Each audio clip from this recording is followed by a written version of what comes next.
আমরা এখন থেকে পরিকল্পনা করতেছি, আমাদের লবণ ক্রয় করলে তো আমাদের তো গোডাউনে রাখতে হবে। সুতরাং আমরা কোন কোন জায়গায় গোডাউন করব, কীভাবে করব, এইটা নিয়ে আমরা এখন চেষ্টা করতেছি। এবং আমরা নেক্সটে আমরা যখন কিনবো আমরা পরিকল্পনা করেই কিনবো।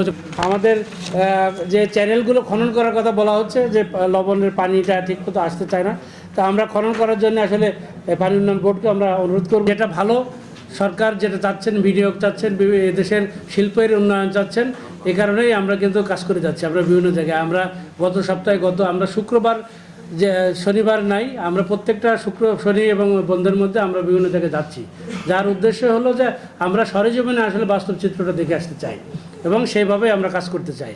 তো এই আপনাদের লবণ নিয়ে আরও 2-3টা মিটিং আমি ইতিমধ্যে আপনাদের সাথে করেছি এবং সেই সাথে যারা এটা নিয়ে কাজ করছেন, গেন, আইএলও, ইনোভেশন সহ অন্যান্য কাজ করছেন, তাদের সাথেও আমরা বৈঠক করেছি। গতকাল আমরা ওখানে আমরা সরেজমিনে গিয়েছিলাম, দেখেছি কিভাবে চাষ করে, কিভাবে রোদের পুড়ে মানুষেরই হয়। আপনারা একটা জিনিস বলেছেন, ওই পিপির বিষয়টা আমরা একটু মাথায় রাখলাম, যে কিভাবে আমরা যারা এখানে সরাসরি যারা কাজ করে, আপনার বিভিন্ন গেন সহ অন্যান্যরা, তাদের মাধ্যমে এবং সরকার বিসিকের মাধ্যমে যাতে কিছু অন্তত আমরা করতে পারি। ন্যায্য মূল্য না পাওয়ার কারণে, অনেকগুলো ন্যায্য মূল্য না পাওয়ার কারণে মানে মধ্য যে কিছু বিষয়গুলো আছে সেগুলো আমরা অ্যাড্রেস করার চেষ্টা করব। সেক্ষেত্রে আমাদের একটা নীতিমালা আমরা করতে চাই। সরকারি যেমন সরকারি জমি বন্দোবস্তের নীতিমালা আছে, বেসরকারি লবণের ক্ষেত্রে বিশেষ করে বেসরকারি যে জমি, সেভাবে কীভাবে নীতিমালা করলে সুবিধা হয় বরখা চাষিদের, একটা মানে লেভেল করে দেওয়া, যে এর বাইরে যাওয়া যাবে না, ওর মধ্যেই থাকবে। যেমন সরকার যখন জমি বিক্রি করে, আমরা ও একটা মৌজার রেট থাকে, সেই মৌজার রেটের নিচে যাওয়া যায় না। তা আমরা করবো যে এই রেটের উপরে যাওয়া যাবে না, সেরকম আমরা একটা চিন্তাভাবনা করছি ল্যান্ড মিনিস্ট্রির সাথে আমরা কথা বলে। আর আরেকটা বড় জিনিস হলো যে আমরা মিল মালিক এবং যারা ল্যান্ড ওনার আছে তাদেরকে অনুরোধ করব যে এই নীতিমালা হওয়ার আগ পর্যন্ত আপনাদের কাছ থেকে যতটুকু চাষিদের জন্য সহযোগিতা দরকার, এইটা আপনারা দেবেন। এই চট্টগ্রাম জোনকে আসলে এই লাইনে আমরা কাজ করতে চাই।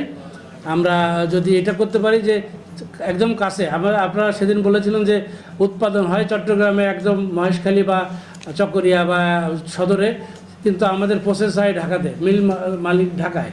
তো সুতরাং এখান থেকে নিয়ে যদি আমরা ওখানে যেতে চাই, অনেকগুলো মানে স্টেক হোল্ডারও পার করতে হয়, পাশাপাশি আমাদের অনেকগুলো খরচও বেড়ে যায়। তা আমরা চাচ্ছি যে চট্টগ্রাম কেন্দ্রিক বা কক্সবাজার কেন্দ্রিক আমরা এগুলোকে ডেভেলপ করব এবং এখানে যাতে কম মূল্যে পরিবহন খরচটা কম হয়, লিকেজটা কম হয়, সেটার জন্য আমরা করব। বিশেষ করে যেমন মৎস্য চাষিদের যারা মাছ ধরতে যায়, যে সময় মাছ ধরা বন্ধ থাকে, তখন কিন্তু গভর্নমেন্ট তাদেরকে সাবসিডি দেয়। সাবসিডি মানে ফুড সেফটি নেটের আওতায় বিভিন্ন দেয়। তা আমরাও চেষ্টা করতেছি, তার জন্য একটা ডাটাবেস আমাদের লাগবে। আমাদের এই ডাটাবেসটা করতে পারলে, আমাদের অতিরিক্ত পুলিশ সুপার মহোদয় বলেছেন যে ল্যান্ডের যেমন ডাটাবেস দরকার, কারা কারা আসলে প্রকৃত লবণ চাষি তাদেরও একটা ডাটাবেস দরকার। আমরা এই পর্যায়ে আমরা কাজ করা শুরু করেছি অলরেডি। আমরা খুব দ্রুতই আমরা একটা ডাটাবেস করতে পারবো, আপনাদের সহযোগিতা আমাদের লাগবে। আমরা চাইবো যে এই যে বিশেষ করে কক্সবাজার কেন্দ্রিক এখানে যে আমাদের কমিউনিটি ক্লিনিক আছে, পাশাপাশি আমাদের যে ইউনিয়ন যে সমস্ত স্বাস্থ্য সেবা কেন্দ্র আছে, সেগুলোকে অ্যাক্টিভেট করে ওই যে কার্ড আমরা বানাতে চাই, সে কার্ড দিয়ে যাতে প্রাথমিক ট্রিটমেন্টটা তারা পায় এবং যাতে কিছু ওষুধও তারা পায়, এটার জন্য আমরা কাজ করতেছি। এবং স্বাস্থ্য মন্ত্রণালয়ের সাথে এটা আমরা মানে বৈঠক করব। ন্যায্য মূল্যের ব্যাপারে আমরা কাজ করছি। সিন্ডিকেট মুক্ত করার জন্যে আমরা যখন কি একটা হলো যে যারা বর্গা দেন, আপনারা বর্গাটা যদি সরাসরি আপনারা চাষিদেরকে দেন, তাহলে মাঝখানে আবার ওই যে বা যারা সিন্ডিকেট করে বা দালাল, এরা কিন্তু আপনার দামটা বাড়ায় দেয়। যে বিস্তর এলাকা ধরে চাষি লবণ চাষ করতেছে, কিন্তু টয়লেটের ব্যবস্থা নেই। এটা একটা জরুরি কাজ। একটা সাউন্ডিং করে যদি আমরা একটা টয়লেটের ব্যবস্থা করতে পারি, সেটা আমার মাথায় থাকলে ওনাদেরকে বলবো। ইনোভেশন এবং যারা আইএলও কাজ করে ওনাদেরকে আমরা মাথায় দেবো যে খুব দ্রুত সময়ে যাতে কিছু আমরা এটাকে করতে পারি।